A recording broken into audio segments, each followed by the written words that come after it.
Una mujer debe contemplarse continuamente, ha de ir acompañada casi constantemente por la imagen que tiene de sí misma. Cuando cruza una habitación o llora por la muerte de su padre, a duras penas evita imaginarse a sí misma caminando o llorando. Desde su más temprana infancia se le ha enseñado a examinarse continuamente. Estás escuchando Radio Primavera Sound, proudly presented by Cupra. Hola chicas. Hola, ¿qué tal? ¿Cómo estáis?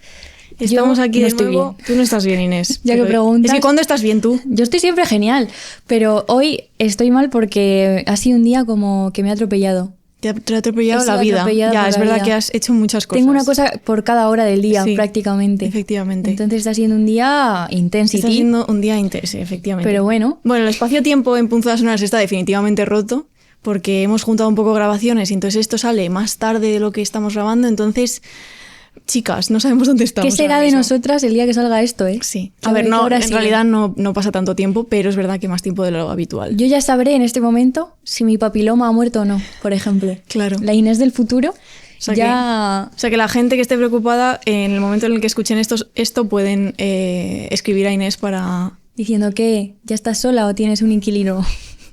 un inquilino, de repente. Un inquilino Madre tengo. mía, porque está embarazada de papiloma. Sí. Así que nada, eso podemos decir. No, También sí, espero... sí. Esto tiene que ser todo como hacia el futuro. Claro. Tienen que ser plegarias. Espero que cuando esto salga haga frío, Por ejemplo, sí. haya llovido. Sí, Todo esto espero. sí, así que nada. Ya nos contaréis a ver cómo se ha Como venga luego chocado el un presente. tsunami o algo. No, por favor. El presente y el futuro a ver cómo han... Cómo se han tocado, cómo se han entrelazado. Sí. Así que desde la Paula y la Inés del pasado, pero un pasado cercano, Vamos a hablar de cosas. Vamos a empezar.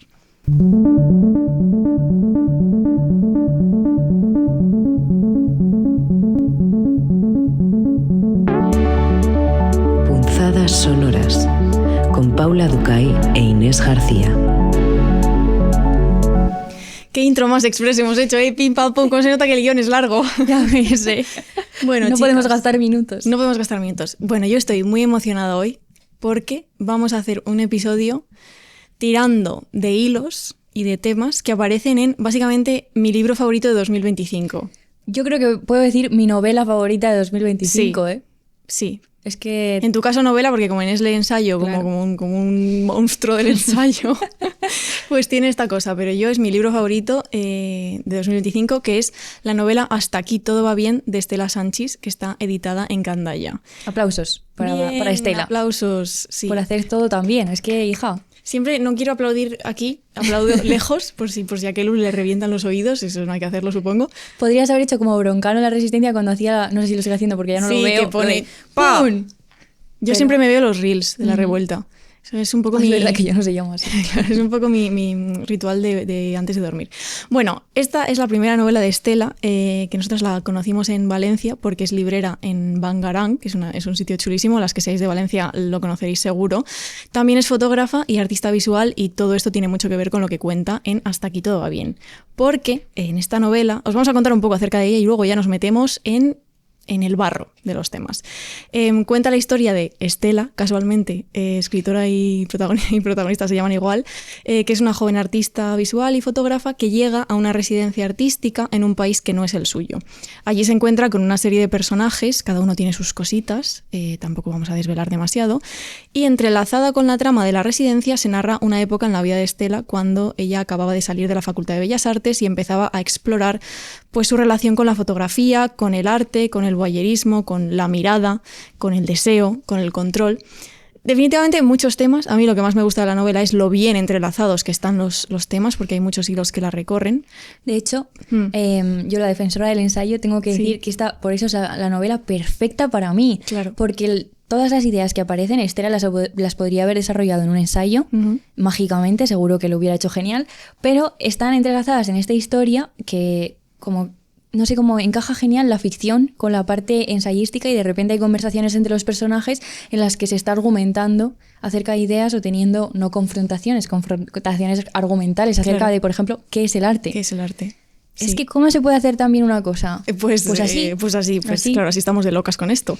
Efectivamente hay un montón de reflexiones, incluso ejemplos reales de proyectos artísticos y fotográficos que yo no conocía y me ha dado pie a investigar y cosas súper interesantes. En el texto de Contra, en la contraportada del libro, se dice: se reflexiona sobre la violencia, la crueldad en el arte, sobre la ficción y la manipulación, sobre los límites de la intimidad y los vínculos de dependencia enfermizos. Entonces, como veis, hay mucha chicha. Pero de todos estos temas nos ha parecido que el que mejor vertebra y conecta la novela es el tema de la mirada, que evidentemente es un tema amplísimo, también por eso lo hemos elegido, porque se podía conectar con muchas cosas, y queremos hoy hablar acerca de la mirada y de esos otros conceptos que unidos forman una constelación que nos parece francamente interesante. Sí, de hecho, como decía Paula, vamos a dejar fuera otras muchas cosas que además vamos a dejar fuera, no quiero hacer spoiler ni nada, pero el tema de la violencia, por ejemplo, que antes estamos aquí en la República Independiente de la Radio grabando en nuestro hogar y nos hemos encontrado con Javier y nos ha dicho un libro incómodo y me interesaría muchísimo, podemos hacer otro episodio basándonos en la incomodidad o el malestar que generan pues ciertas aproximaciones a la violencia en el libro. No, pero eso para otro momento. Igual lo hacemos hasta aquí todo va bien parte 2 porque en enero. Es que claro, en enero. Pero es verdad que hemos llegado y Javier nos ha dicho, me encantó la novela. Bueno, está todo el mundo loco, con razón. Sí, total.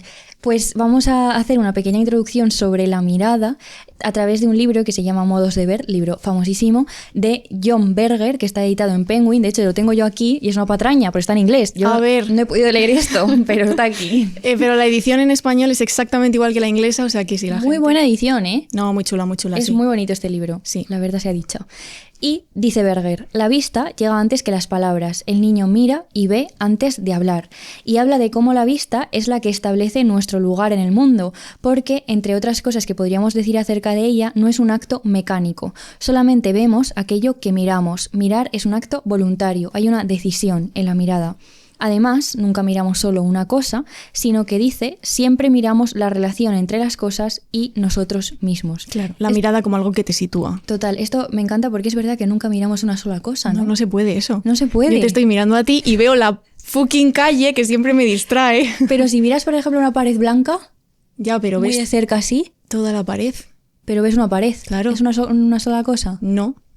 Una ¿Por sola qué? cosa sería porque es un compendio una de... gotita de gotelé. No sé. Ya, una molécula, un claro, átomo. no se puede eso. Bueno, si tienes un microscopio. Si te miro la piel muy de cerca, con una ¿veo lupa. solo una cosa? Porque No. te podría ver un lunar y un poro, ya son dos. Claro, pero yo creo que los científicos argumentarían que siempre dentro de las cosas hay más cosas más chiquitas. Claro. Es infinito. Bueno, no Pero sé si eso lo veo. Es que yo no sé si eso lo veo, ¿eh? hemos embarrado en el microscopio, ¿eh? Últimamente nos pasa que necesitamos físicos. Ya, es verdad. Hicimos un club de lectura el otro día y también, si hay algún físico o física, Hombre, a ver, habrá. que nos quiera decir algo acerca de las moléculas o los... Moléculas es más química, ¿no? Joder, qué vergüenza. Ya, perdone. Sí, moléculas Perdón. es más... No lo sé, en realidad no tengo ni idea. Bueno, peticiono a la gente, a los científicos para que nos, Yo que nos solo escriban. estudié química una vez, pues en tercero de la Sí. ESO, y embarré con la tabla esa de los periodos. Uf, La tabla de los periodos. ¿cómo embarré ahí? García, no se dice así. ¿Cómo se dice? Periódica. La tabla. Uf, Lo ya, pasé ya, mal. yo- Llamé a mi primo mayor en plan, oye, a ver si me puedes explicar esto, porque yo aquí no estoy... no me estoy No me ubicando. estoy ubicando nada. Bueno, Bueno, de verdad. Dice Berger. Bueno, sí, por favor, vamos a reubicarnos en la sí, mirada. dice Berger, poco después de poder ver, somos conscientes de que también nosotros podemos ser vistos. El ojo del otro se combina con nuestros ojos para dar plena credibilidad al hecho de que formamos parte del mundo visible. La naturaleza recíproca de la visión es más fundamental que la del diálogo hablado. O sea, que habla de este intercambio que hacemos a través de las palabras, que quizás es más evidente, pero el de la mirada, esto me parece muy chulo porque es verdad que lo hacemos mucho más, porque hay muchísima gente con la que intercambiamos miradas a la que no hay una parte claro. posterior de la palabra. o Pero del claramente diálogo. estamos situados en su campo de visión y ellos en el nuestro, y ahí hay una relación. Ujú. Como la gente a la que miras en el metro que no te sonríe, que a mí me parece una cosa Ya. incivilizada. Yo sonrío mucho por la calle. Yo también. Pero luego a veces no hay reciprocidad. Ya. O hay reciprocidad de borde, ¿no? De Claro. ¿por qué me está sonriendo esa tía? Pues hay que sonreír a la gente, chicas. ¿eh? Sí. Y también hemos leído en este sentido un artículo que se llama La mirada sartriana, poder y otredad de Andrew Lloyd Smith. Y habla mucho de Sartre, que esto aquí, agárrense los machos, se dice, ¿no? ¿Cómo? Esto es una expresión, Paula, agárrate, que vienen curvas, ¿no? ¿Pero por qué los Pues porque Sartre machos? es difícil. Ah, ¿y los machos? No sé, eso se dice en mi pueblo, yo creo. Bueno, pues ya me está poniendo en duda mis refranes. No, está genial tu refrán. Agárrense Sí. los machos, me encanta. Bien, Me encanta. seguramente los machos hagan referencia a algún órgano sexual masculino. O igual hace referencia a un toro, Pues eso. pero es de pueblo. Bueno, vamos para adelante. Sartre dice... Joyce dice de Sartre que otorga una importancia clave a la mirada dentro de su filosofía, porque habla de ella no como un sentido más, sino como algo que estructura nuestra relación con el otro, con los demás, por esto que decíamos del intercambio. Cuando se pregunta acerca de su propia existencia, utiliza la mirada como una manera de dar respuesta. Dice Joyce, si yo no soy visto o percibido por alguien, el otro, ¿cómo puedo estar seguro de que yo existo? Porque cuando veo a otra persona, estoy seguro de que esa otra persona existe, pero él o ella no me ve. Y esto quizá puede causar una duda existencial en mí. Esto me recordaba, es que no lo voy a decir bien porque no me acuerdo, pero en filosofía nos decían esta cosa de si hay un árbol en medio del bosque que nadie ha visto... Y se cae o algo así. O cae un relámpago o algo Sí. así, se plantean preguntas acerca de la existencia si nadie le ha conferido existencia a través de su mirada o de su capacidad de pensar que eso está ahí, ¿no? Claro. O sea, ¿qué pasa con las cosas que nadie está mirando? Claro. ¿Y cuál es el salto ontológico acerca de lo que no se ve existe? Claro. Entonces, la mirada del otro nos convierte así en objetos, nos volvemos en objetos de la mirada del otro. Y cuando este otro nos mira, nuestra realidad de repente se convierte en compartida con esa persona que nos está contemplando. Y dice Joyce, el poder de la mirada del otro sobre mí es substancial y me controla, define y asegura mi existencia. Y para ilustrar esto, Sartre pone un ejemplo que tiene que ver con el mirar, el voyeurismo, el secreto y la vergüenza, que son justamente todos estos temas que vertebran el libro de Estela. Sí, Esto, perdón, pero es que me ha venido a la cabeza un ejemplo. El primer episodio de la temporada, que llamábamos Hacerse cargo, mirarse a los ojos, creo, tiene muchísimo que ver con esto que estamos hablando hoy, el mirarse a los ojos, pero ahí lo planteábamos en una manera más ética, de hacerte cargo moralmente de mirar o no mirar al otro o retirarle la mirada. Pero creo que esto tiene mucho que ver, no tanto en el plano ético, sino más bien eso, de conferir existencia. Cuando miras al otro, haces que exista. Claro. Por eso, cuando le giras la cara o dejas de mirarle, hay una gran injusticia ahí en cuanto a que no le ves y por tanto parece que no existe. Claro, se plantea la pregunta de la existencia de eso que no estás mirando. Sí. ¿No? Efectivamente. Pues en El ser y la nada, Sartre, en la parte de la mirada del otro, precisamente, se pregunta qué significa ser visto y pone un ejemplo que nos viene muy bien para todo lo que vamos a hablar hoy, que es un ejemplo, básicamente es una especie de anécdota, de historieta, que se plantean en dos momentos. En el momento 1, el primero, nos tenemos que imaginar que nosotros hemos llegado, por el motivo que sea, a pegar la oreja contra una puerta y a mirar por el ojo de una cerradura, es decir, a espiar a alguien que está dentro de una habitación, pero nosotros no somos vistos. Y en ese momento Sartre dice, ahí estoy solo en el plano de la conciencia, o sea, no hay nadie más con nosotros. Los actos que realizamos son solo eso, son actos, nadie nos está mirando realizarlos. Y él dice, mi actitud no tiene ningún afuera, es pura puesta en relación del instrumento, que sería el ojo de la cerradura que yo utilizo para mirar, con el fin a alcanzar, que es el espectáculo que está dentro de la habitación y que yo estoy viendo. Es decir, en ese momento somos el voyeur y simplemente somos eso. Y entonces eso es un momento que simplemente existe, pero que se vuelve vergonzoso en un segundo momento, que sucede a continuación. Este segundo momento es lo que sucede es, oigo pasos en el pasillo, me miran, ¿qué quiere decir esto? La vergüenza o el orgullo me revelan la mirada del prójimo y a mí mismo en el extremo de esa mirada. Es decir, que se da un momento en que el otro aparece y por esto hay un cambio que tiene que ver con lo que voy a explicar. Allá voy. Me voy a agarrar otra vez. Lanzándose a una piscina. Sí, dice, con la mirada ajena la situación se me escapa. Es decir, ya no soy dueño de esa situación, que ese ser dueño tenía que ver con que lo que Paula ha dicho, que estás ahí solo. Sin embargo, ahora aparece el otro. Y justo en este aparecer hay algo que no es querido por mí, que es esa vergüenza y esa culpa que han aparecido, ¿no? Y dice Joyce Smith, la mirada del otro sobre mí cuando cometo ese acto, de pronto me devuelve la existencia. Soy visto en este momento, existo y por tanto también soy juzgado. Aquí en la parte ética o moral que aparece con la mirada de los otros. De pronto soy culpable y siento vergüenza. Esta vergüenza procede de la percepción que el otro tiene de mí. Es decir, el otro cuando te ve con ese ojo por la cerradura o con esa oreja en la pared, me puede juzgar. Claro, es un poco como que me han pillado, ¿no? Y en ese pillar, de repente yo me convierto en lo que decía, en el objeto, en el extremo de una mirada que aparece de repente. Claro, de repente eres el objeto observado cuando tú estabas observando, pero hay una especie de vuelta en la que tú te conviertes también el observado que a su vez observa. Sí, es una cadena de mirares. Claro, sí. Las miradas se van superponiendo y pasamos de un ser para sí, que es esta conciencia libre, individual, a ser para otro. Esto Sartre, ¿no? Esto es lenguaje sartriano, claro. Pero más o menos se puede entender. Claro, somos objeto en el campo de quien nos mira, de una conciencia que no soy yo, sino distinto a mí, distinto a los que miran.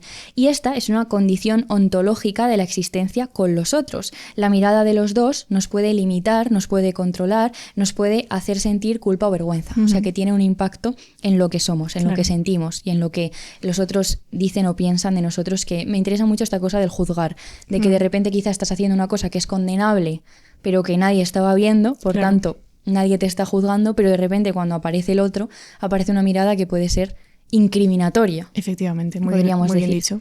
Y dentro de esta dicotomía que tanto nos interesa hoy entre el sujeto que mira y el objeto que es observado, particularmente es muy interesante en el contexto del libro de Estela una forma concreta de mirar, que es el voyerismo. Estamos haciendo un esfuerzo colosal por no decir voyeurismo. Sí, Paula me ha dicho en el bus. Bueno, es voyerismo. Es que creo que es así. Si no es así, pues pido perdón sí. a los franceses. ¿Qué es el voyerismo? Es esa mirada que se asoma a las actitudes íntimas de los otros sin que ellos lo sepan. Es decir, un voyeur es un sujeto que observa a un objeto que no está siendo consciente de estar siendo observado o mirado. Es decir, que no está siendo consciente de su condición de objeto. Voyeur soy yo cada vez que me asomo a la terraza, porque la fachada de enfrente son todo ventanas de casas ajenas y yo tengo ya fichados a muchos de mis vecinos y ellos evidentemente me tendrán fichada a mí. Claro. Pero es que hay una señora particular con la que estoy a punto de desarrollar una relación, yo creo. Hoy nos hemos cruzado con ella por la calle y Paula, la señora.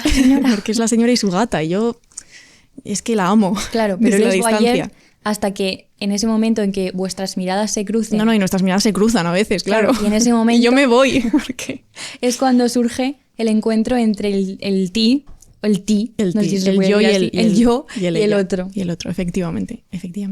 Pues para seguir pensando acerca del voyeur, hemos leído un artículo de Carolina Sanabria que se titula La mirada voyeur, construcción y fenomenología, que tiene mucho que ver con esto que estamos hablando, porque ella dice que no hay nada más indispensable para la supervivencia humana que mirar.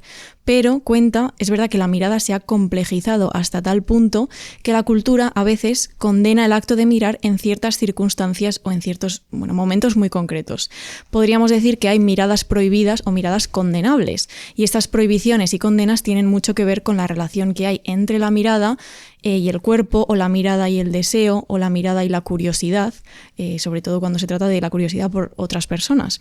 Sanabria menciona incluso ciertos tabús que tienen que ver con la mirada y con el cuerpo, como por ejemplo la representación pornográfica, ¿no? Cuando tú miras pornografía, o la visualización de un cuerpo muerto. Esto también entraña ciertas incomodidades y ciertos tabús. O la mirada narcisista y autocontemplativa, ¿no? Digamos. Entonces son tipos de miradas o momentos en los que miramos con cierta incomodidad, digamos, en los que la mirada no es inocente, ¿no? Y sobre la visión voyerista, dice Sanabria, que la hemos asumido en nuestras sociedades contemporáneas de manera muy cotidiana a través de los medios de masas. O sea, el voyerismo es algo que está incorporado en nuestro día a día. Por ejemplo, cuando vemos las vidas de los demás en redes sociales, en Instagram particularmente, que es algo muy, muy visual, y TikTok porque se me queda ya, porque soy vieja, pero también sería así. O otro ejemplo, los realities, que aquí he de confesar que hay 2 personas esperando a que empiece la Isla de las Tentaciones, que para cuando salga esto ya estamos en las hogueritas.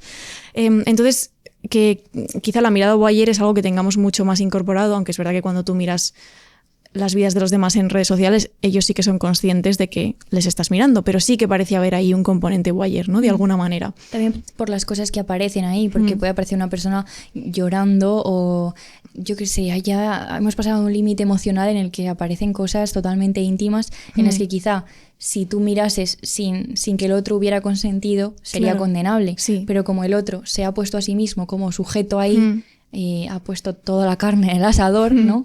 Tú estás ahí, pero el otro sabe que tú estás ahí, claro. Me refiero. Pero incluso cuando eso pasa, hay cosas que nos da vergüenza ajena mirar y que nos provocan incomodidad. Porque esto que mencionas de la gente expresando emociones muy concretas como el llanto en redes sociales, hay muchísimos vídeos de acabo de pasar por una ruptura y te voy a contar mi proceso y salgo aquí llorando y a mí se me hace muy raro ver eso. Bueno, incluso padres, a mí esto, a la cárcel, padres mostrando cuando les riñen a sus hijos o tienen una rabieta muy grande o un niño llorando mucho, eso también. Sí, eso es claro, como otra vertiente y otra rama de, las consecuencias un poco de esto. Ya sabéis que aquí estamos en contra de la gente que expone a sus hijos en redes sociales, sobre todo cuando es gente con muchos seguidores, pero bueno, este es otro tema. Y ahora queríamos traer la voz de Estela Sanchis, porque evidentemente le hemos escrito para contarle que íbamos a hacer esto y le hemos pedido un audio, porque justamente ella habla de todos estos temas. La mirada articula toda la novela. Está por un lado tanto el ver como el ser visto y luego por otro el no serlo en absoluto, lo que debería permanecer oculto a la mirada del otro y sobre todo la violencia que genera la exposición de eso que no se debería ver, ¿no? Tanto en el libro como en mi práctica artística me intereso por el voyerismo, que es un mecanismo que considero natural e incluso deseable en el sentido de que es normal que nos interesemos por la forma de vida de los otros. Sin embargo, como todo impulso, también puede corromperse y puede hacerlo a través de la vigilancia, del control, del deseo obsesivo o de la cosificación. Claro, un poco en la línea de lo que exponía Sanabria en sus artículos, Estela también señala esta doble cara del voyerismo, ¿no? Es algo muy humano y muy normal. De hecho, es algo que hacemos a veces de manera inevitable, ¿no? Yo cuando me asomo a mi terraza no puedo evitar ver las vidas de mis vecinos, pero también es algo que se puede corromper y que se puede volver oscuro en ciertos momentos y en ciertas situaciones. A mí me pasa esto, últimamente vemos a mucha gente discutir en el bus. Sí. ¿Te acuerdas? Pero a gritos. Sí. Varias veces nos ha pasado últimamente. Es verdad, hace poco. Con temas íntimos, sí, además. Sí. Y me siento un poco voyeur porque me seduce muchísimo el hecho de estar ahí viéndolo. Porque supongo que, por lo que decía un poco Estela, es una cosa que debería pasar en un sitio en el que tú no tuvieras capacidad de entrar ahí ni de verlo. Claro. Porque se supone relegado al espacio de la intimidad. Y de repente tienes una tremenda bronca familiar en un bus y estás ahí, estás ahí. Sí. Y es una seducción que a veces digo, jolín, voy a dejarles como ese espacio, pero a la vez estás gritando en un bus. Claro, no. Por tanto, estamos todos ahí. Sí. ¿Y qué hacemos? Voyeurs obligados.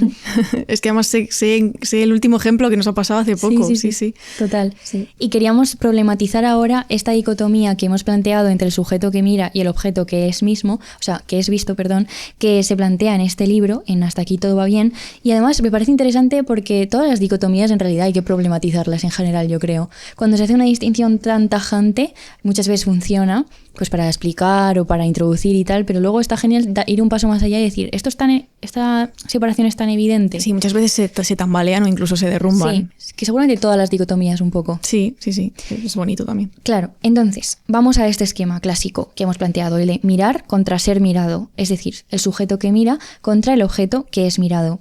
En el libro de Estela, estas consideraciones acerca de la mirada se superan y se van complejizando, además a través de una cosa muy concreta que es el arte y las performances. Que eso sería otro programa que podríamos hacer. A mí esta es una de las cosas que más me ha fascinado del libro, cuando explica performance, por ejemplo una de Yoko Ono, y lo explica súper bien además. Que parece que estás ahí. Y yo, que la verdad que soy bastante ajena a este mundo, cosa que es un fallo claramente después de haber leído este libro, me fascinó todas las cosas éticas, por ejemplo, que se plantean en las performances que ella cuenta, dan muchísimo para pensar. Igual tenemos que hacer un episodio de performance. He de decir que yo le pedí a Caja Negra, que es una editorial estupenda, que nos enviase un libro de Claire Bishop, que es una pensadora que ha pensado mucho sobre las performances, y al final el guión no ha ido por ahí, pero lo tengo ahí en la mesilla, en barbecho, porque creo que es un tema fascinante para mirar desde la filosofía. Sí, pues os vamos a contar dos maneras de problematizar esta distinción que aparecen en el libro. Y para ello primero tengo que contar un poco una trama de la novela para que os situéis un poco. Y es que Estela vive con su novio y otra chica en un piso que da a un patio. Y tienen cerca, de hecho, la ventana de los vecinos de enfrente, lo suficientemente cerca para que se genere una relación con ellos que está vertebrada por la mirada. O sea, si tienes a gente muy cerca y enfrente, inevitablemente la mirada se te va hacia las vidas de los otros. Pero en un momento de la novela, Estela, el personaje, va un paso más allá y les propone un juego. Que es, si ella adivina datos acerca de sus vidas, ellos tienen que posar para ella, para ser fotografiados. Y los vecinos, de hecho, acceden durante un tiempo. Entonces hacen esto, ¿no? De repente ella dice, ¿os llamáis pi, pi, pi? Y ellos sí, entonces posan y ella le echa las fotos. Sí. Esta es un poco, esta es la situación. Pero hay una problematización, menuda palabra, hija, la primera, que tiene que ver con la participación. Y me explico. Tenemos un primer elemento que rompe con esta dicotomía entre el sujeto y el objeto, porque podríamos pensar en un primer momento que Estela es sujeto porque es ella la que saca la foto y que los vecinos son el objeto porque son fotografiados por ella. Pero ¿qué pasa cuando estos participan de manera consciente en ese juego de miradas? Es decir, han decidido estar ahí y han accedido a participar. Nos podríamos preguntar, ¿de qué manera participamos de las vidas de los demás cuando estos nos miran? Yo, para aterrizar todo esto, me lo planteaba con nuestra situación aquí mismo, ahora mismo, porque estamos siendo objeto de vuestra mirada, si es que tenéis la pantalla con nuestras caras. Si es que estáis haciendo el vídeo podcast. Y podríamos considerarnos objeto de vuestra mirada, pero sin embargo, nosotras hemos accedido, estamos participando de este intercambio porque sabemos perfectamente que vamos a ser grabadas y posteriormente vamos a ser miradas. Entonces, ¿somos únicamente objeto o tenemos una parte de acción en el hecho de acceder a estar aquí y a de ser plenamente conscientes de lo que va a suceder, que es que vamos a ser miradas? Por desgracia. ¿No? Sí. Me parece que es un ejemplo. Sí, nos hemos colocado similar.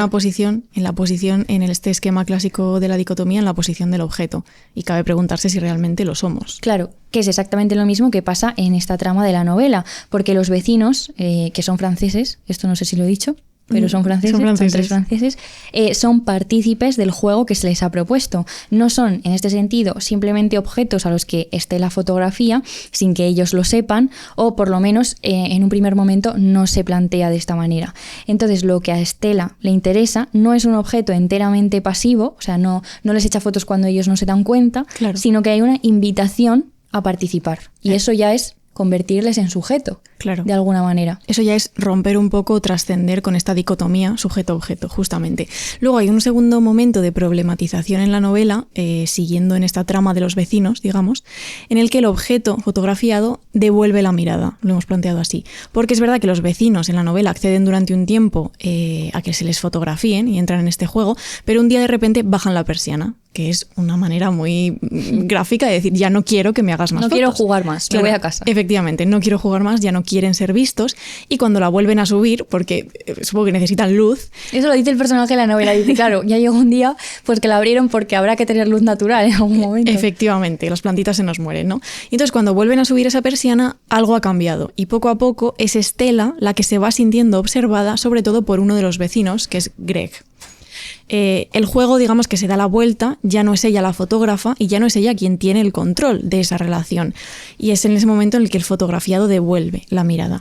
Y en la novela se dice: al entrar en casa quedaba atrapada bajo la mirada de Greg, estuviese o no presente. Tal era su influjo. Colonizó cada rincón de mi casa visible a través de las ventanas y lo convirtió en un escenario donde yo jugaba a que nada de eso me importaba una mierda. Claro, llega un momento en el que Estela tiene que un poco performar su propia vida, que hablaremos de esto más adelante mejor, pero se convierte un poco en un personaje de la mirada del otro. Y está todo el rato pendiente de que esa mirada de Greg está ahí. De hecho, ella habla de una sutil pérdida de control cuando se siente observada. Ya no es ella quien controla, sino que es el objeto. Y decía: hay algo opresivo en el ambiente. No estaba acostumbrada a ser el objeto de la mirada de nadie. Como que se pone de manifiesto directamente en la novela esta dicotomía, pero como veis, esa vulnerabilidad que siente el personaje al convertirse en objeto, bueno, es un poco más ambigua de lo que pueda parecer, ¿no? Y es que la novela se mueve todo el rato en esa tensión. Hay momentos en los que ella es un sujeto que mira y fotografía objetos, pero luego ella se convierte en objeto. También de otras maneras que no vamos a decir aquí para no desvelarlo todo. Y entonces, uno de los choques de la novela es ese precisamente, es el escalofrío que tiene el lector porque nosotros mismos sentimos que nos han pillado y que hemos sido observados sin saberlo.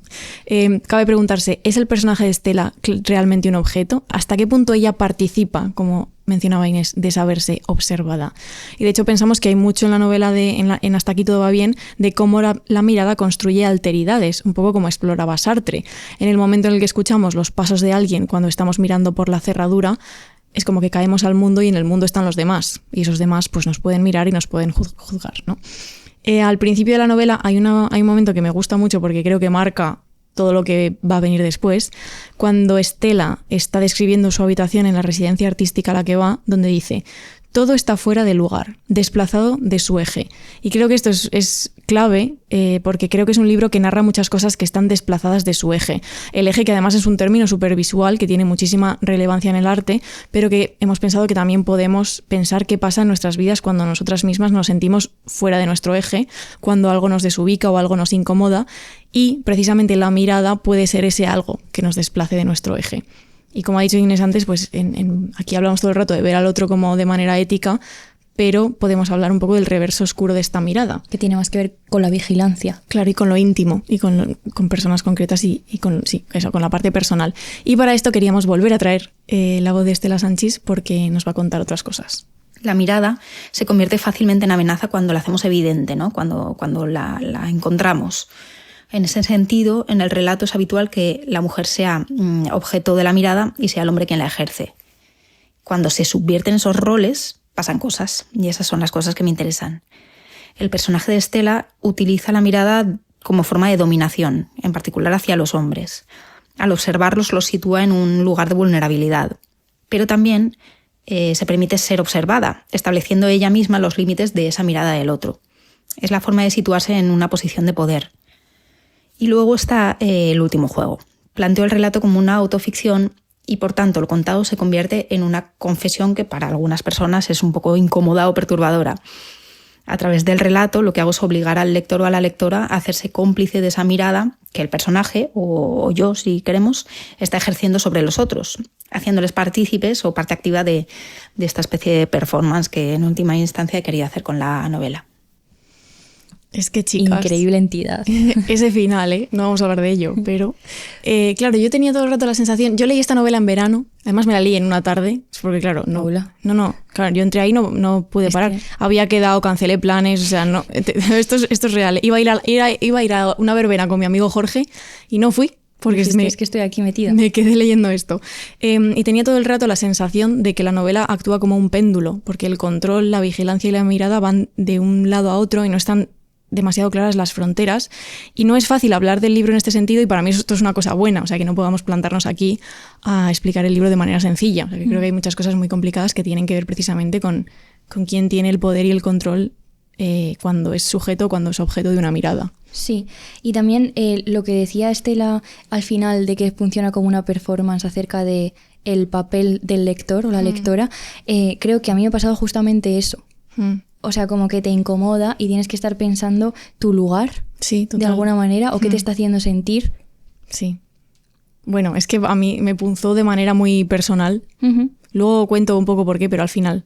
Al final. Genial. Y queríamos explorar a partir de estos apuntes que nos contaba Estela un poco más acerca de este baile entre el sujeto y el objeto de la mirada. Ahora ya sí, con ejemplos, para poder agarrarnos a ellos, que está genial. No más Sartre. No más Sartre. Y para esto planteamos algunas preguntas de partida. Por ejemplo, ¿está tan claro siempre quién es el sujeto y quién es el objeto? ¿De qué manera estos roles han sido asignados a hombres y mujeres? Que esto también es lo que Estela introducía en este segundo audio. ¿Cómo el arte y la narración pueden complejizar estas dicotomías? Porque no es casual que la narradora y la protagonista de Hasta aquí todo va bien sea una mujer, y es curioso ver qué papel han ocupado históricamente las mujeres en esta dicotomía sujeto-objeto y qué maneras existen de quizá subvertirla o darle la vuelta. Y lo primero que vamos a hablar es la mujer como objeto de la mirada, luego hablaremos de como sujeto. Y volvemos para esto a Modos de ver, de John Berger. Concretamente el capítulo 3 habla sobre la representación de las mujeres en cuadros y acerca de cuestiones concretas como, por ejemplo, los desnudos. Y dice que nacer mujer es ser mantenida por los hombres en un espacio limitado y previamente asignado. Y habla de ella como un ser que está partido en dos. Y dice, una mujer debe contemplarse continuamente, ha de ir acompañada casi constantemente por la imagen que tiene de sí misma. Cuando cruza una habitación o llora por la muerte de su padre, a duras penas evita imaginarse a sí misma caminando o llorando. Desde su más temprana infancia se le ha enseñado a examinarse continuamente. Esto es verdad. Absolutamente cierto, y también el no imaginarte llorando, sino mirarte llorando. Sí. Es fascinante. Perverso. Simplemente perverso. Sí. Como persona que ha llorado algo estos días, no hay secuencia de llanto en la que yo no me vea llorando a mí misma. Sí, Digo, sí, ¿por qué me tortura mi cerebro de esta manera si ya estoy llorando? Pues según Berger es porque eres tanto la examinante como la examinada. Sí soy. Tú misma eres la que se examina y la que es examinada. Supervisamos todo el rato lo que hacemos. Hay una vigilancia sobre el propio cuerpo. Y esto se menciona en la novela cuando se habla de una cosa que se llama body monitoring, que es básicamente Muy bien, monitorizar Inés. el cuerpo, vigilar el cuerpo, Sí. podríamos decir, que es estar permanentemente revisando nuestro aspecto físico. Y esto es algo que le pasa a Estela cuando empieza a sentirse observada por su vecino a través de la ventana. De hecho, incluso cuando él no la mira, ella siente su mirada sobre él, pero sobre todo cuando sabe que la está mirando, le suceden algunas cosas. Ujú. Eso también es cuando estás en un grupo de gente y estás todo el rato tocándote el pelo, Bueno. examinando cómo estás sentada o cuál es tu postura, cuáles son tus gestos, porque estás examinando, o sea, estás poniéndote en el lugar del otro, Claro. que te puede mirar. Every day, all the time. En efecto. Y dice en la novela, empecé a hacer gestos amplios mientras hablaba por teléfono, comencé a reírme más alto que de costumbre, cruzaba sin parar la ventana para esconderme después en los ángulos muertos. Eso es lo que he dicho antes de que ella empieza a performar su propia vida, Ujú. de alguna manera, Sí, para a- otra A persona. examinar lo que se ve desde fuera Mm. para modificarlo. Y hay varios momentos en la novela en los que sentimos que la narradora se siente observada y hay muchas reflexiones y momentos de pausa en este sentido. Por ejemplo, cuando llega a la residencia artística es súper consciente de cómo el resto le va a ver. Cuando hay un personaje que se llama Gabor, lo vamos a decir así, no sé si se dice de otra manera, le pregunta si está nerviosa y ella automáticamente se pregunta, ¿habré hecho algún gesto extraño? ¿Estoy actuando de manera rara para que él haya dado, como llegado a la conclusión de que quizá me pasa algo? Sí. La relación que tiene el personaje de Estela con el personaje de Gabor es también fascinante. No vamos a entrar tanto hoy porque estaríamos aquí 30 horas, pero es un personaje que la incomoda mucho en ciertos momentos y lo hace eso a través de la... Bueno, ella asume como propia esa vigilancia de alguna manera y se revela un poco contra eso. De hecho, en un momento dado dice, ahí está otra vez, esa insistencia estúpida, esa necesidad de ponerme alerta, de hacerme creer que resulto extraña y la gente a mi alrededor lo está notando. Reconozco ese mecanismo, no es la primera vez y no me pilla por sorpresa. Gabor era el chico de 15 años que te decía que tenías un moco o algo entre los dientes o que te quedaba mejor el pelo antes de cortártelo. Esos chicos, majísimos. Entonces la mirada de los demás se entiende aquí como algo que nos vuelve, podríamos decir, objetos de cristal. Existe un miedo a ser transparentes ante la mirada ajena. De hecho, el personaje de Estela fluctúa entre ser este sujeto que apunta con su cámara a los demás y que a través del arte ejerce cierto poder a sentirse como un objeto transparente ante la mirada de los otros personajes. Y esto tiene mucho que ver en toda la novela con su condición femenina y cómo ella la subvierte en ciertos momentos, que era lo que mencionaba Estela en su audio, de qué pasa cuando se cambian esos roles, ¿no? Tiene mucho que ver con esto. Y tiene mucho que ver con cosas que habla Berger en Modos de ver, porque dice, los hombres miran a las mujeres se contemplan a sí mismas mientras son miradas, un poco lo que has apuntado antes. Y esto determina mucho la relación que nosotras tenemos con nosotras mismas, porque la supervisora que hay en mí es masculina, digamos, adoptas esa mirada masculina y te revisas a ti misma a través de ella, que es algo que se ha hablado en sitios, no somos las primeras personas en decir esto, evidentemente, pero es que a mí es una cosa que me pasa tanto que me cabrea. Es que te juzgas a ti misma y haces cambios en lo que tiene que ver con lo que se ve de ti, no a través de lo que tú piensas, Claro. sino lo que a través de lo que piensas que piensa el otro, Sí. el que te mira, esa mirada masculina. Que es un poco tener todas estas estructuras también heteropatriarcales en la cabeza, evidentemente, esto es una cosa que sabemos todas. Berger dice, acerca de todo este proceso, de este modo la mujer se convierte a sí misma en un objeto y particularmente en un objeto visual. O sea que volvemos de nuevo a esta dicotomía, ¿no? Yo soy un sujeto, el sujeto dentro de mi vida, pero me estoy objetivando, o objetivizando, no sé cómo se diría, todo el rato a través de esta incorporación de la mirada ajena. Total. Y para poner un ejemplo de esto, traemos un cuadro que se llama Alegoría del Triunfo de Broncino, que aparecerá en vuestras queridas pantallas en estos instantes, Magia. pero por si alguien no puede verlo, lo voy a describir yo. Hombre, claro, muy bien. A describir un asunto, ¿Qué lo tienes en el guión? pero lo voy a describir un poco No, claro. pero de lo que yo veo. ¿Paso está en el guión? Bien, pues no lo veo porque en el guión se me corta la página y no me cabe las palabras y la imagen a la vez, así que, en fin, habrá que hacer triquiñuelas. En el cuadro tenemos distintas figuras, la del centro es femenina, que es Venus, y luego hay cabezas y hay, digamos, 4 fundamentales, podríamos decir, que son masculinas, dos de ellas jóvenes y otra más mayor arriba a la derecha. Y hay un muchacho que está arrodillado a la izquierda de Venus, que están teniendo contacto físico. Este muchacho es Cupido, que por cierto voy a decir, chicas, si miráis este cuadro, no hay Dios que se crea que el culo y las piernas de Cupido vayan pegadas a esa cabeza. Sí, os recordamos por si queréis buscarlo en internet o yo que sé, no estáis con el vídeo, que es Alegoría del Triunfo, de Broncino. Hay un culo y unas piernas junto a Venus y le está tocando una teta que se supone que es de la cabeza, pero la cabeza parece un niño de 3 meses y el cuerpo es de un fornido.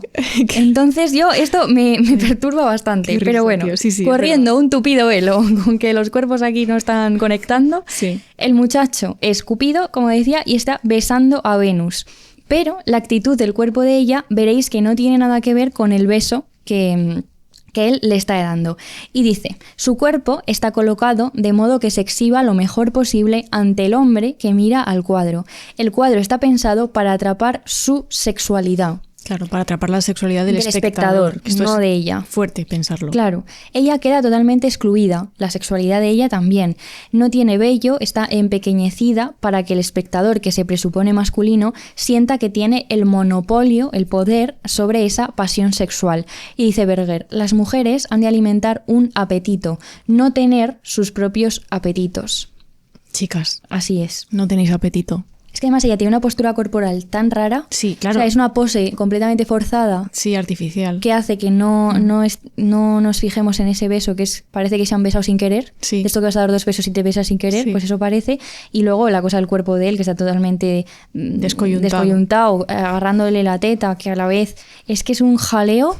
Es un jaleo inmenso. Es un jaleo, y el jaleo viene de que ella tiene que estar de frente al espectador, por esto que explica Berger. Porque lo que importa es el cuerpo de ella y cómo se ve desde el frente, y no que encaje con todas esas figuras que están tocándola o están a su alrededor. Y es que incluso cuando aparecen amantes masculinos en los cuadros, como podría ser en este caso Cupido, la atención de las mujeres rara vez están centrados en ellos, dice Berger, que casi toda la imaginería sexual europea es frontal.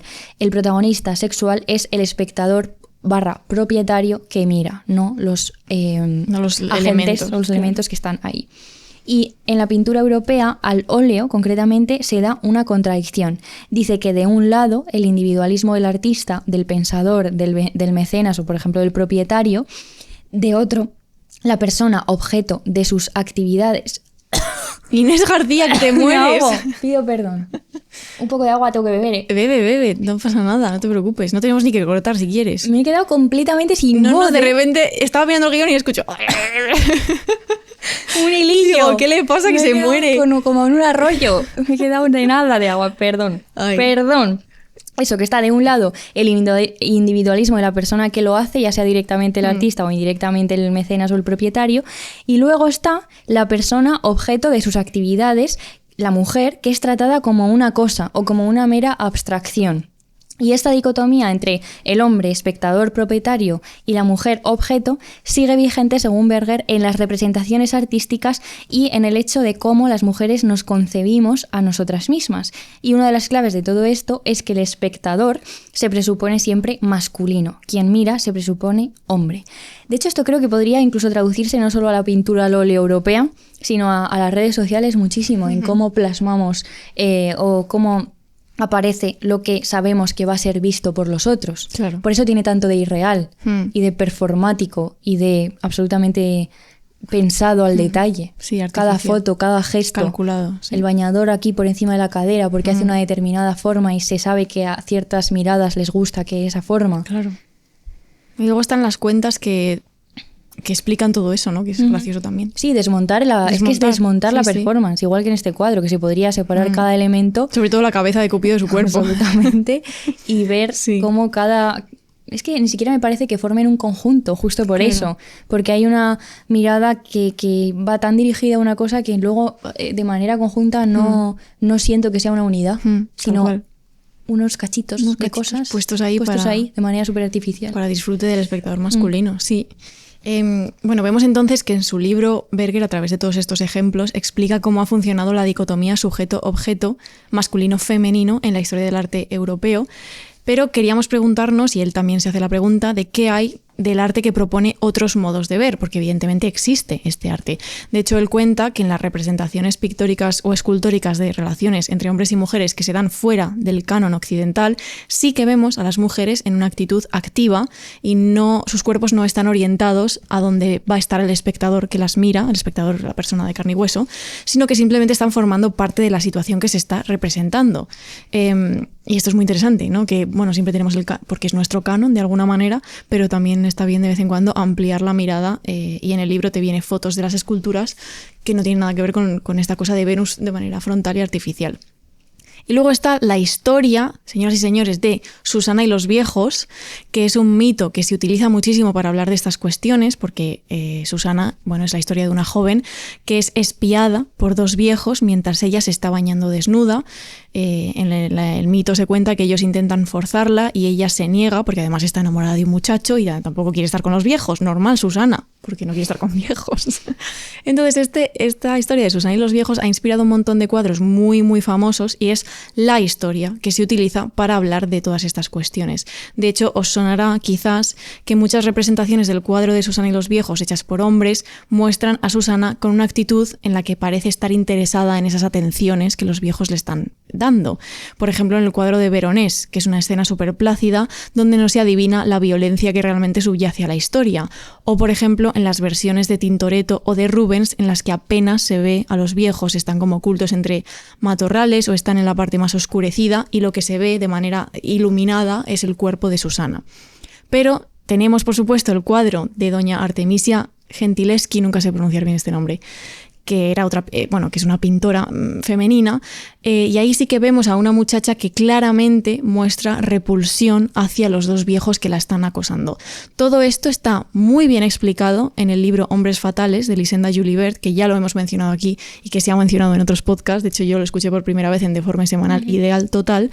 Está editado en Acantilado y ahí es un buen libro para acompañar todo esto que estamos hablando, porque se analizan algunas de estas cuestiones, pero más en el campo de la literatura. O sea, aquí habla de arte, pero luego habla de Carmen, habla de Lolita, de Nabokov. Bueno, no sé, es un libro muy interesante.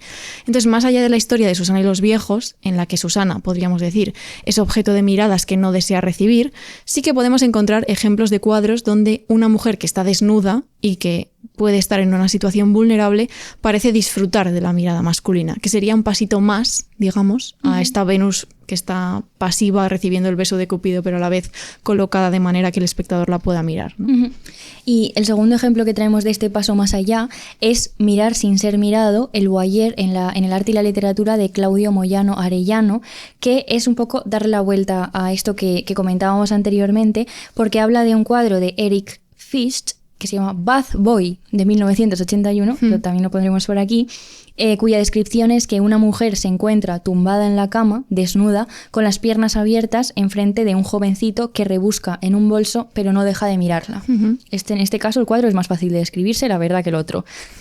Y surgen muchas preguntas, como si la mujer en esta escena se sabe mirada, y si, como decía Paula, experimenta placer en este ser mirada. Y podríamos argumentar que el mito aquí ha cambiado, porque primero, el mirón ya no es un anciano y la mujer quizá ya no se siente violentada como Susana, sino que puede incluso encontrar placer en esa mirada. La mujer de este cuadro sería este paso más allá de las representaciones que hablaba y de hecho critica Berger en Modos de ver, porque no es un objeto pasivo hecho, ¿no?, masticado totalmente para la mirada masculina, y ya no está tan clara la postura de la figura femenina, que quizá el simple hecho de que no sepamos bien cuál es su postura, ya estamos confiriéndole la oportunidad de ser sujeto. Claro. Y no solo objeto, porque decimos disfruta o no. Claro, ya nos hay una planteamos pregunta. que pueda disfrutar. No sabemos si la respuesta es sí o no. Efectivamente. Pero nos planteamos la pregunta de si ella tiene respuestas más allá de ser construida simplemente para ser mirada por el otro. Claro, es una escena que, o sea, realmente no sabemos muy bien qué está pasando ahí, ni cuál es la relación entre las dos figuras del cuadro. Podemos aventurar hipótesis y efectivamente el hecho de que una de esas hipótesis sea que ella está disfrutando, pues ya es un paso más. Ya es un paso más. Y de hecho, en la postura que ella tiene, a mí me hace pensar, pero esto evidentemente tiene que ver con mi mirada, está mucho más cómoda o de manera mucho más natural, incluso siendo una postura que no es muy natural,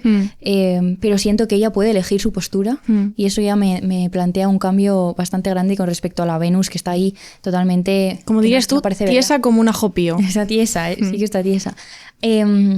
Y ahora vamos a seguir con la idea de si la mujer puede convertirse no objeto más o menos implicado o en el que puede caber cierta subjetividad, sino en directamente el sujeto que mira. Ujú. Sí, me estaba acordando de un ejemplo de todo esto. Este verano estuve en una conversación en la que un hombre comentaba que había ido a una piscina y una chica estaba haciendo topless. Ujú. Y parece ser pues que la socorrista o el socorrista había ido a decirle que no podía hacerlo. Ujú. Y creo que hubo ahí una conversación en la que la chica le decía que por qué y el otro o la otra consultaba. Bueno, Sí. da igual todo esto. La cosa es que la respuesta de ese hombre era pensar que ella hacía eso para la mirada masculina. Ujú. Es decir, que al ella hacer eso estaba pensando en que iba a gustar Ujú. al otro. Y era como, fíjate que objetivación de un sujeto al pensar que es que la única forma de, o sea, la única respuesta a ella a por qué hace eso o se pone así es para gustar, Claro. como si no hubiera otras razones, Sí. en plan que se me broncee la teta, por ejemplo. Claro, sí. Era como imposible plantear un horizonte en el que ella lo hiciera por otra cosa o ella era así siempre consciente de lo que iba a provocar en el otro. Ujú.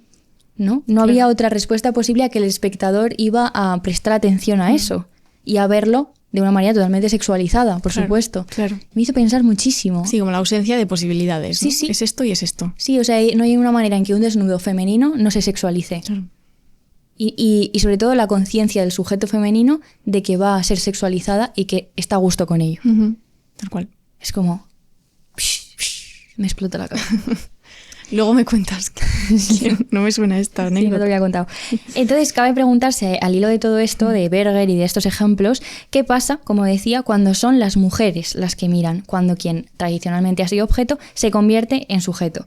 Y esto es algo que aparece en el libro de Estela por esto que mencionábamos de que la mujer narradora es también la artista que mira. Claro, y entonces pasaríamos a este segundo momento, ¿no? De la mujer como sujeto que mira, porque como hemos visto, pues muchas veces la dicotomía con la que arrancábamos, de sujeto-objeto, está ligada a ciertos roles de género, a ciertas actitudes, a vigilancias que imponemos sobre nosotras mismas cuando nos sentimos objeto de una mirada, y en Hasta aquí todo va bien, el personaje de Estela fluctúa todo el rato entre esas dos posiciones.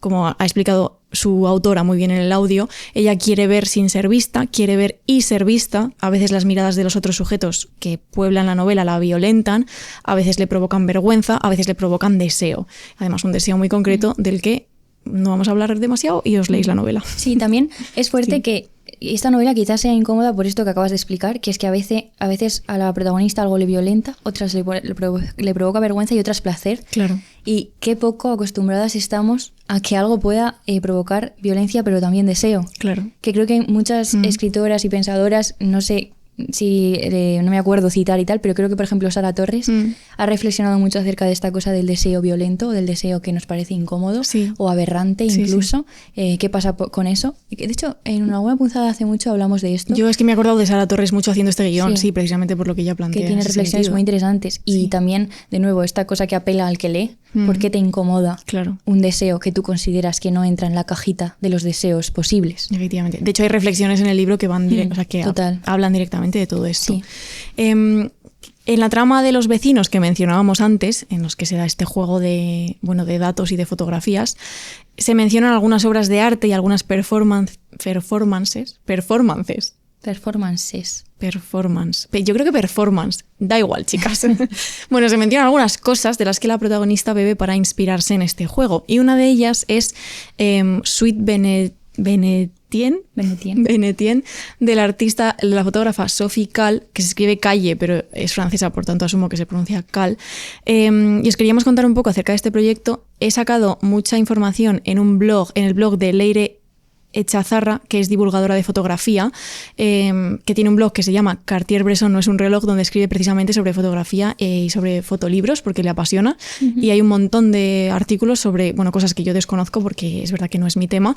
Y aquí cuenta de manera muy didáctica que es Sweet Benetien, y es que en 1979 Sophie Calle, que es esta fotógrafa autodidacta, vuelve a París, que es su ciudad natal, después de mucho tiempo viviendo en el extranjero, y en ese momento en el que Sophie vuelve, la ciudad se le hace muy extraña y le cuesta mucho salir a la calle. Entonces, su método para volver a familiarizarse con París es empezar a seguir a desconocidos por la calle y ver a dónde la llevan. Y dice, durante meses seguía a extraños por la calle. Lo hice por el mero placer de seguirlos, no porque me interesaran particularmente. Y mientras ella sigue a estos desconocidos, les hace fotografías sin que ellos lo sepan. Volvemos un poco al tema del voyerismo, ¿no? Ella toma nota de sus movimientos hasta que luego, bueno, los pierde de vista y los olvida y simplemente se queda con las fotografías. Y dice, a finales de enero de 1980 seguía a un hombre al que unos minutos después perdí de vista en la multitud. Esa misma tarde, y por casualidad, me lo presentaron en una inauguración. Mientras hablábamos, me dijo que estaba planeando un viaje inminente a Venecia. Entonces, ¿qué decide hacer la Sophie? Se va a Venecia a perseguir a este hombre con el que ha tenido esta casualidad extraña de haberle fotografiado como persona anónima y luego haberse enterado de su nombre, ¿no? que es lo único que nos da, que es Henry, vamos a decir. ¿Vale? Entonces, Cal es una fotógrafa que se coloca al menos a priori en la posición de sujeto, y el objeto en este caso sería este hombre, Henry, que es un hombre desconocido. Ella le sigue hasta Venecia y pasa 13 días siguiéndole y le encuentra, que ya es bastante que le encuentra, preguntando en hoteles y tal, entonces le persigue y le hace fotos. No tiene muchos datos acerca de él, solo sabe su nombre, y las fotografías todo el rato le muestran de espaldas, paseando, y la persecución se convierte para Sophie casi en una obsesión. Y entonces ella escribe, no tengo que olvidar que no tengo sentimientos románticos por Henry B. Estos síntomas, la impaciencia con la que espero su venida, el miedo a que nos encontremos, no me pertenecen propiamente, ¿no? Serían más una consecuencia del trabajo que ella está desarrollando. Y entonces, con las fotografías que le saca a este hombre, a Henry, y el diario que escribe sobre ellas, hace pues su trabajo más conocido, que es Sweet Benetienne, y que tiene una atmósfera de thriller que es muy curioso porque llega a su clímax cuando el hombre de repente la reconoce. Claro, y de hecho, sí, cuando él la reconoce, dice, me gusta la torpeza con la que oculta su sorpresa, su deseo de ser el dueño de la situación, como si de hecho yo hubiera sido la víctima inconsciente de su juego, de sus itinerarios y de sus horarios. Me pareció súper ernosiano cuando lo estaba leyendo. Me encantaría... Súper pura pasión. Sí, lo que pasa es que no es tan fácil, creo, encontrar el libro, encontrar Sweet Benetienne. Me encantaría, la verdad, tenerlo. Pero es que me pareció esta obsesión... No sé, me recordaba mucho a la Annie Amor, que llamamos a pura pasión, a los celos, porque también hay una cosa un poco de celos en toda esta obsesión que se genera a partir de la fotografía. Y seguro que Annie ha leído este libro. Y también la cosa de, que también creo que lo decía Estela en el audio, esta cosa de ver a una mujer ocupando un lugar tradicionalmente masculino, porque ella, el personaje de la novela, alguna vez creo que comenta esta cosa de lo que vemos en esta performance es lo que hacemos, o sea, la cosa que sentimos cuando vas a casa una noche tranquilamente, que esto se ha hablado un montón, ¿no? De la persecución o la posibilidad de la violencia, o creo que dice en un momento dado ir con las llaves metidas en el puño muy preto, y de repente ver a una mujer ocupando ese lugar, diríamos, pero de una manera que tiene algo de artificial en el hecho de que es tiene una intención. Claro. Me fascina el lugar en el que de nuevo te pone como lector. De qué te parece que ahora de repente las tornas hayan girado. Sí, porque eres tú el perseguidor, de repente. De repente eres el sujeto, has parado de ser objeto, que es el lugar que has ocupado siempre. Sí. Esto me encanta. Y hemos leído también un artículo de Laura Bravo que se llama Sophie Calle, la perversión del deseo, la posesión invisible. Y es que cuenta Laura Bravo que sus series presentan un denominador común, que es el deseo objetivo por un personaje masculino de su entorno o, como decía Paula, puede ser también totalmente desconocido y, cito, al que somete invisiblemente a través de sus fantasías de control, pero a quien simultáneamente y paradójicamente nunca logra seducir. Porque también el hecho de la seducción aquí también me resulta complejo, porque realmente lo que seduce es la persona o lo que seduce es el juego. El juego. Claro.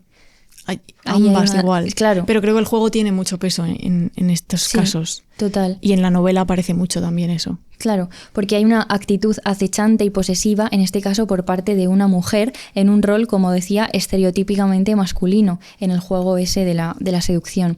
¿Quién tiene que perseguir a quién? ¿Quién es sujeto y objeto en la seducción? Y es un hecho todo esto que ella misma confirma, porque dice, en mis fantasías yo soy el hombre.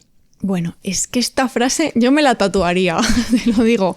Yo quiero que me seduzcan, yo no quiero seducir ya más. Inés, ¿vale? Sedúceme. ¿Pero eso qué tiene que ver con ser el hombre? No. ¿Tú también puedes seducir? No, es que lo iba a decir antes, pero has seguido hablando, pero cuando has dicho lo de quién es sujeto y objeto en la seducción, yo ya sé que yo puedo seducir, pero yo como que quiero que me seduzcan, porque estoy en tempero. Entonces necesito que me seduzcan. ¿Qué pasa? No, bien, bien. Bueno, Pues ya está. ¿Seducís a Paula? no me seduzcáis porque luego me llegan mensajes raros. Pero No, dices que se te seduzcan y luego que no quieres que se te seduzcan. Es que no, hija. estoy ambigua como la novela. Bueno, no, pero me gusta mucho lo de mis fantasías. Yo soy el hombre porque creo que es ella haciendo explícito una cosa que quizás nosotras hemos tirado del hilo y leído artículos y interpretaciones de su trabajo fotográfico, pero me gusta mucho que lo diga expresamente, que lo escriba. Claro, es que se evidencia esta cosa incómoda de qué pasa si soy yo el que quiere ejercer violencia. Claro. Porque en muchos casos creo que también en este libro está presente el hecho de que... A ver cómo explico esta idea que en mi cabeza está siendo como muy pomposa, como muy, yo qué sé, muy pesada. Pero es cuando los sujetos de la violencia... Se presupone de los que han sufrido la violencia, no se presupone de ellos a veces que tienen que ser santos, Sí. moralmente perfectos, y sin embargo, ¿qué pasa si de repente el que ha sufrido violencia se convierte en el que ejerce la violencia? Sí. Hay un salto ahí también de sujeto, pero de violencia, a sujeto, pero de acción, que ejerce la violencia. Sí, que creo que hemos tocado este tema un poco en, bueno, los episodios así más de corte político actual que tenemos. Claro. Sí. Y un ejemplo de esto es la propia Sophie Calle, que actúa como observadora, pero también le gusta ser observada. Es decir, que toma esta posición de sujeto, pero al mismo tiempo podríamos pensar que al obsesionarse con sus presas, ¿no? Por decirlo de alguna manera, queda a merced de ellas también. ¿No es Calle objeto de las decisiones que toman los hombres a los que ella sigue con su cámara? Porque ella misma habla de que el juego se convierte en una obsesión. Y dice Bravo, el control que Calle ejerce sobre Henry B. es un simulacro, un dominio inmaterial. No es él quien es sometido a sus deseos, sino ella misma la que se somete, la que sigue sus movimientos como una sombra, en un proceso inverso a la tradicional persecución masculina. No, pero es muy curioso que en esta tradicional persecución masculina que menciona Bravo en el artículo, en la misma frase, dice, es ella misma la que se somete, ¿no? Como que es todo un rato un fucking péndulo. Es muy difícil explicar esto. Total. En mi propia cabeza, digo, ¿eh? Sí. Bueno, para ir cerrando, chicas, por recoger un poco algunas ideas, creo que hay una tensión en la obra de Sophie Calle muy parecida a la que se da en Hasta aquí todo va bien, porque es una tensión que fluctúa todo el rato de quién mira a quién es mirado y que está muy fuertemente condicionada por la condición femenina y masculina de quien ocupa cada una de estas posiciones, ¿no? El que mira y el mirado. Porque cuando el hombre la descubre, a Calle, ella dice, estoy a su merced, ¿no? Que parecería paradójico. Y cabe preguntarse, ¿estamos a merced de las personas a las que miramos? ¿Se convierte en presa la propia fotógrafa? Y sucede un poco como en la novela, ¿no? En Hasta aquí todo va bien también se habla de performance y, como hemos dicho, se citan varias instalaciones y varias performances reales. Y una de las reflexiones que se hacen, que es un poco lo que comentaba Inés antes, es que el performer, que sería el sujeto que propone algo, pasa a ser objeto de su propia performance cuando otros, el público, que tradicionalmente podríamos, aunque bueno, esto es debatible, pero podríamos entenderlo como un grupo de gente tradicionalmente pasivo. Sí, o por lo menos que no va a intervenir en ese momento. Que no va a intervenir, es verdad, de manera quizá física, o claro, invadiendo el espacio del escenario. Sí, es activo en cuanto a que recoge lo que se está proponiendo y hace algo con ello, pero no vas a pensar que va a aparecer ahí a cambiar los acontecimientos. Exacto. Es que tengo la voz de Bertolt Brecht en la cabeza, que cuando escribía sobre teatro decía, no, el público no es pasivo tal, pero es verdad que en esta dicotomía se entiende bien así. Porque esta partición sujeto-objeto de la que hemos hablado parece que se cae todo el rato, desde luego que no está tan clara en cuanto empezamos a relacionarla con temas como el deseo, la vigilancia, los roles de género, el arte y la propia performance, que de nuevo daría para hacer otro programa el tema de la performance. Si en algún momento nos lo estudiamos, que ojalá sí, pues aquí nos tendréis. Yo he de decir que, o sea, que la idea de todo el tema de la mirada de los hombres, y específicamente la mirada de los hombres en un contexto sexual, el deseo, la idea de ser el hombre, no solo de ser el sujeto, sino de no estar tan atadas a esta vigilancia constante y a este body monitoring, es una cosa que cuando leí la novela dije, madre mía, es que tal cual. Por eso estuve toda una tarde encerrada en mi casa leyendo, ¿no? Entonces, para terminar, hemos elegido una cita que tiene más que ver con esta vigilancia y ese autocontrol, para que veáis que el libro también trata de manera muy inteligente estos temas. Son partes que yo tengo súper subrayadas. Están descontextualizadas de la historia para tampoco contar aquí todo el pescado y vender el pescado. Y entonces pues tendréis que leer el libro, perdón, para saber de qué van. ¿Qué lío os ha hecho con el pescado? Embarrado. Ha aparecido una lubina en mi cabeza y de repente no sabía lo que estaba diciendo. Pues sí. Así que nada, chicas, antes tenemos que despedirnos. Tenemos que despedirnos como siempre, porque somos gente educada. Esperamos que os haya gustado este paseo. Me gusta mucho nunca lo habíamos hecho, esta No, es verdad. estructura a través de una lectura, que además rima. Y eligiendo solo algunas cosas, porque este libro en particular tiene tantas ventanas abiertas que no se puede ir a todas. De hecho, se podría decir que hemos hecho una glosa muy larga. Estaba pensando, sí. Una glosa muy y mucho más amplia de lo que estamos haciendo con las glosas, pero bueno, sí. Pero es un libro tan complejo, no en el sentido de complejidad peyorativa, sino tan amplio, que hubiera sido una glosa centrarnos en 3 párrafos. No, tal cual. Y estar ahí un rato. Sí. Pero bueno. Gracias a Estela Sanchis por prestarnos su voz y por ser tan maja. Sí. Queda pendiente ir a Valencia para que nos firme el libro, que nos regaló ella misma, por cierto. Es verdad, en Valencia. Sí, en Bangarang. Sí. Y nada, que leáis la novela. Sí. Es mi recomendación. O sea, esta es mi novia grulla. O sea, no te vengas arriba. No, tu novia grulla es tu novia grulla. O sea, la novia grulla es la tuya y esto es mi novia grulla a partir de este momento. Muy bien. Así que nada, chicas, vamos a leer. Esperamos que estéis bien. Nos escuchamos pronto. Vamos a leer. Es muy larga. ¿Quieres que la leamos entre las dos? Vale. Yo leo hasta... Cuando tú te calles, yo sigo. Hasta bochornada. Vale. Dice: salirse de la partitura, jugar a algo nuevo, permitir el error, desterrar todo sentimiento de ridículo. Hace años que no hago nada de eso. Me ruborizo solo de pensar que mi voz pueda elevarse más allá de un tono neutral. Mucho más de imaginar que juego con ella a producir sonidos bárbaros. A duras penas soy capaz de cantar en el coche. Me siento torpe y abochornada. No puedo hacerlo, jugar, fallar, si creo que alguien pueda estar escuchando más allá de estas 4 paredes. Es por eso que la mayor parte del tiempo cedo el control a los otros, que mis proyectos solo tienen sentido cuando alguien los completa. Su voz parasita el espacio, se adhiere a las paredes como una planta trepadora y se adhiere también a mí, y entonces por fin, sí, se me mete dentro y ella, huésped implacable, toma el control de mis dedos también.